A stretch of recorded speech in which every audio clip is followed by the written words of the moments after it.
Chapter 15. We're going to talk about training and employment opportunities, which is Section 3. Section 3 of the Housing and Urban Development Act of 1968. We're going to talk about resident-owned businesses, contracting with resident management corporations, assistance to small and other disadvantaged businesses, PHA reporting. We're not going to hit this in big depth. It's going to be an overview because you can go on for hours about some of this stuff.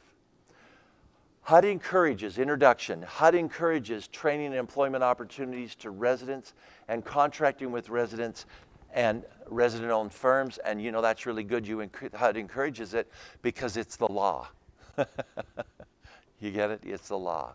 PHAs are required to establish goals for contract awards to small and minority-owned businesses and minority-owned businesses, MBEs, women-owned businesses, WBEs, and businesses in labor surplus areas. But I want to tell you something.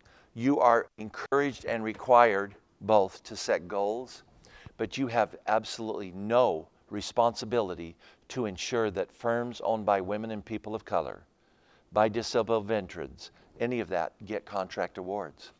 You know why? Because they have to win bids like anybody else, win quotes like anybody else, win RFPs, become top rated like anybody else. Yes.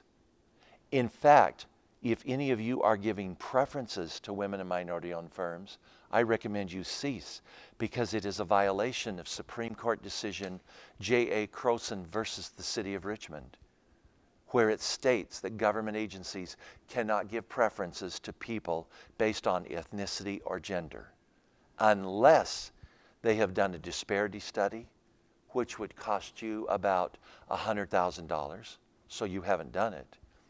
And the disparity study called for those solutions. Yeah, that's the quick of it.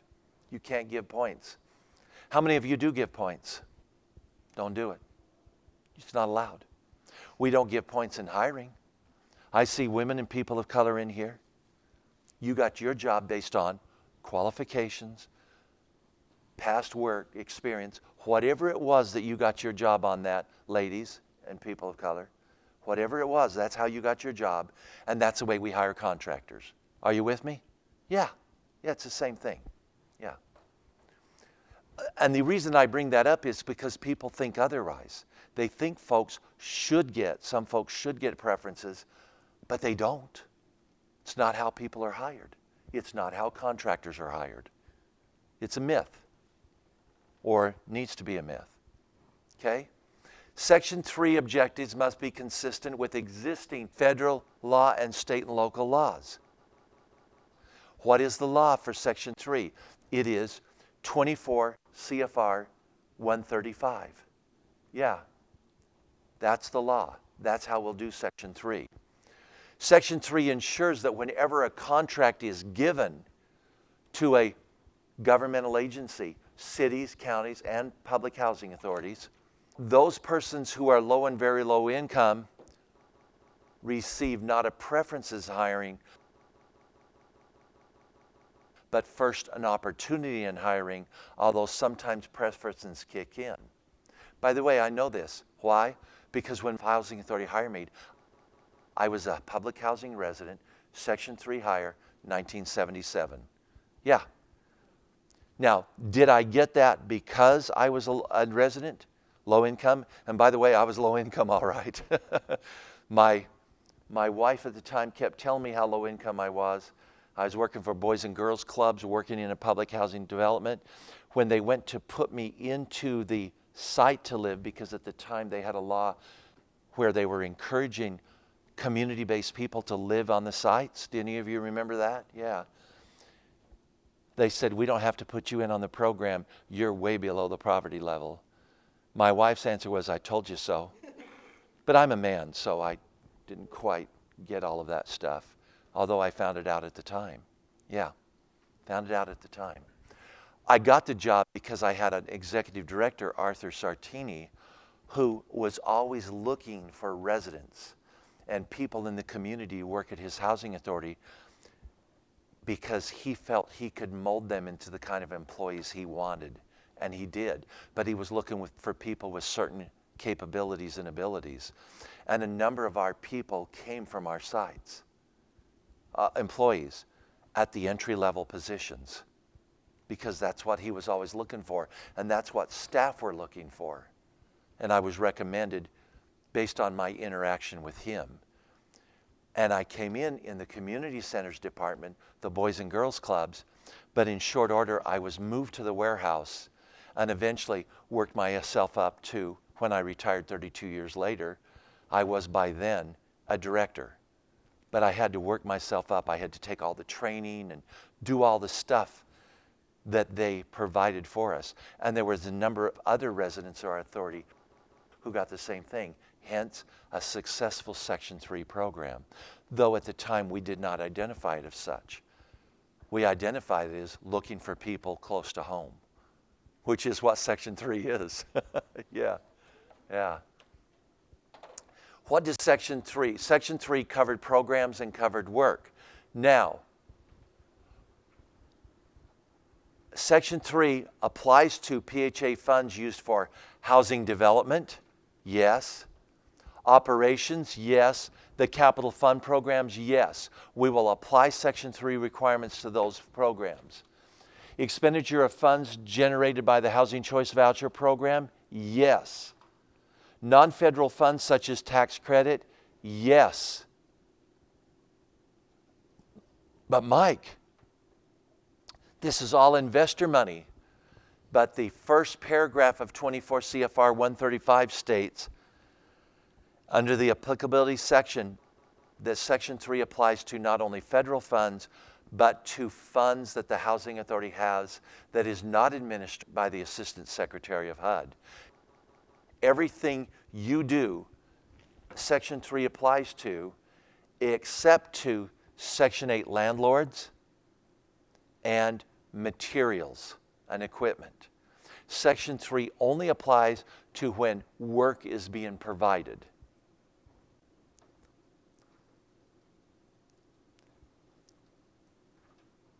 Contracting with resident-owned businesses does satisfy the requirements of Section 3. By the way, how many of you have resident-owned businesses? There's not a lot, is there? We had a janitorial firm. It was not only a resident-owned business, it was a Section 3 business because she was a resident of public housing. Though her income was growing because Martha was a very entrepreneurial spirit. Yes. So we did a bid actually and set the bid aside just for her because the law allows for set aside not for Section 3 firms, but for resident-owned businesses that are also Section 3. And she was the only respondent. I also had Section 3 businesses in that we had residents who had tow-behind barbecues, and they did barbecuing and little events, and we hired them for our events. But remember, all of these businesses must have a business license and must have insurance. So how did I insure? Now Martha, who had a janitorial firm, she had her own license and insurance. But those barbecuers didn't have a license and insurance. So how did I cover them? Because I wanted to encourage resident-owned businesses, I bought them a license out of our non-aided funds. How did I encourage by their insurance? We named them on our own insurance policy because we felt the risk was low. So we had a resident-owned business, what do you call that? A rating, an area, and then we paid their insurance for them. In many cases, hoping that they would get smart and get their own stuff. None of those barbecuers ever did, but Martha did. She left our housing authority. She met the limits that HUD allowed, and then she moved and bought a house. Today she has, well, I don't know if she's still in business, but at one point 15 years ago, she had 100 employees. She was a janitorial firm, and she hired a lot of public housing residents. There is a mandatory clause in 24 CFR 135.38 that must be included in every contract you execute. Do you know that I said every contract? Except contracts for materials. which we don't have many of those contracts for. That clause applies, the mandatory Section 3 contract clause applies to every contract you issue except for materials, down at the bottom there. But all those other contracts are covered.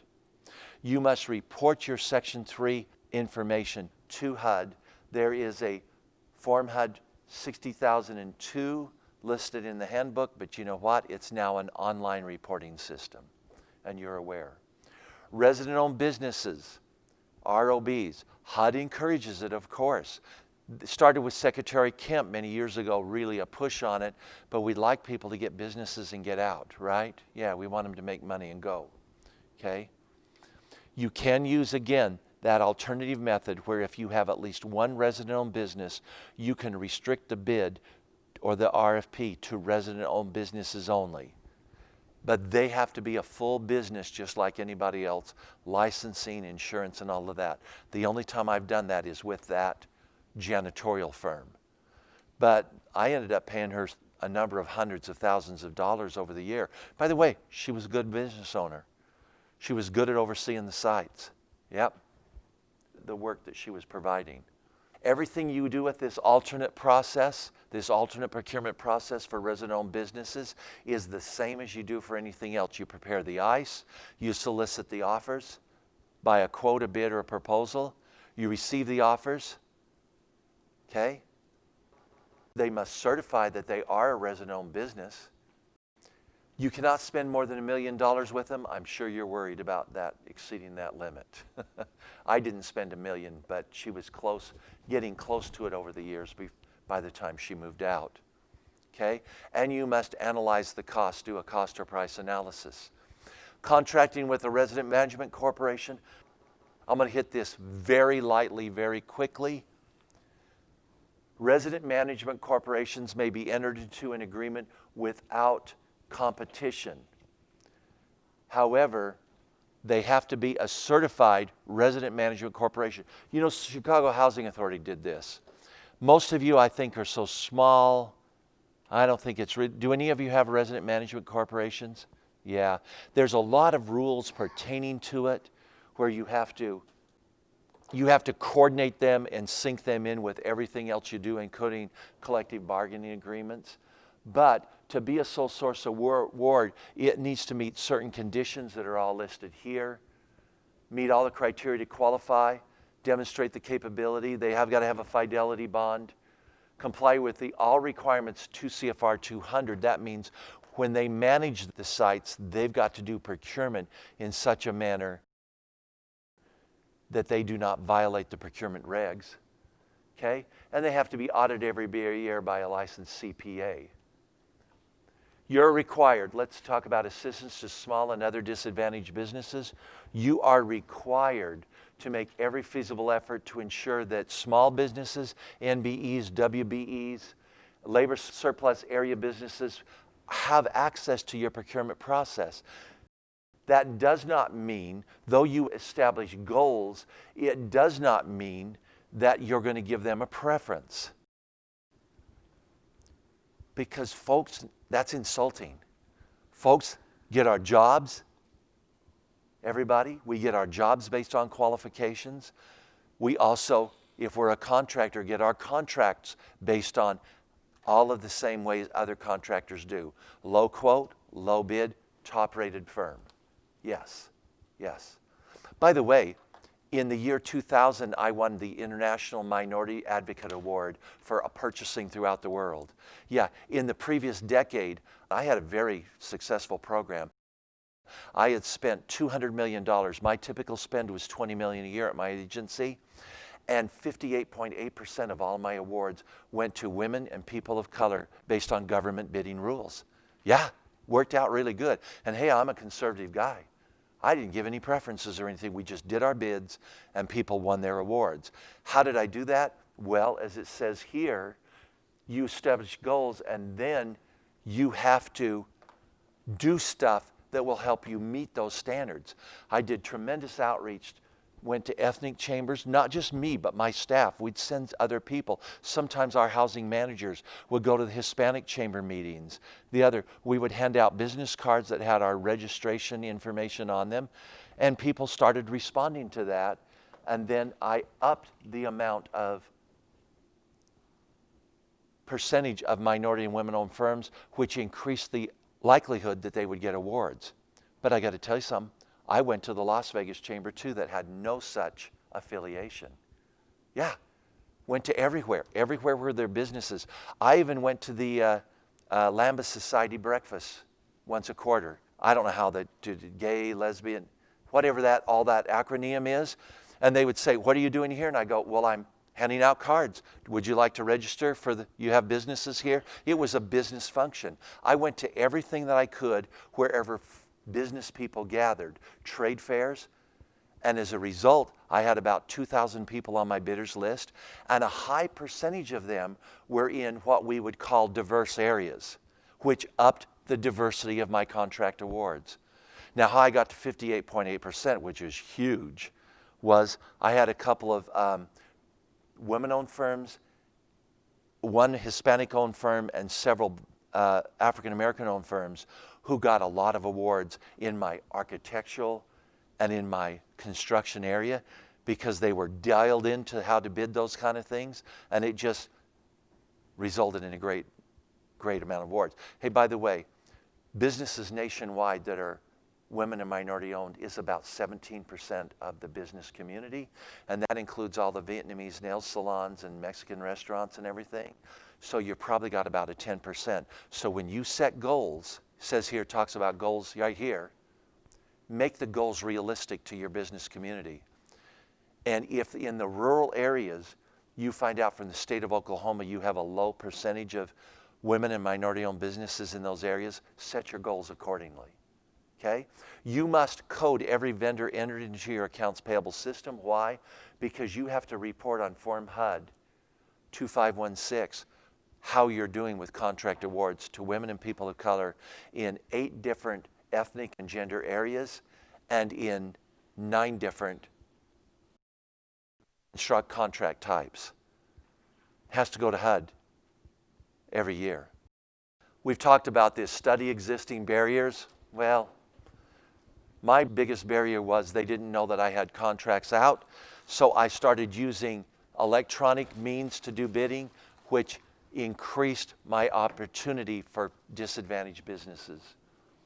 Modify your policies, communicate directly with such firms. But remember, I communicated directly with Caucasian-owned firms also. You know what I mean? Treated everybody the same. Made sure everybody was aware of every quote, bid, or RFP. And I did that electronically. Maintain a list of residents. That's what I did. Establish partnerships. Yeah. When our mayor in Las Vegas held his Blue Ribbon Committee on Race, the Urban Chamber, which was the black chamber, appointed me as their representative. By the way, you may not have noticed, but I am Caucasian. Actually, we don't know what people are unless we find out a lot of times. Yeah, I was their appointment to the chamber. Why? Because I represented their interests, because I was on the board, and I did things in a manner that they enjoyed them being done. They wanted them to be done.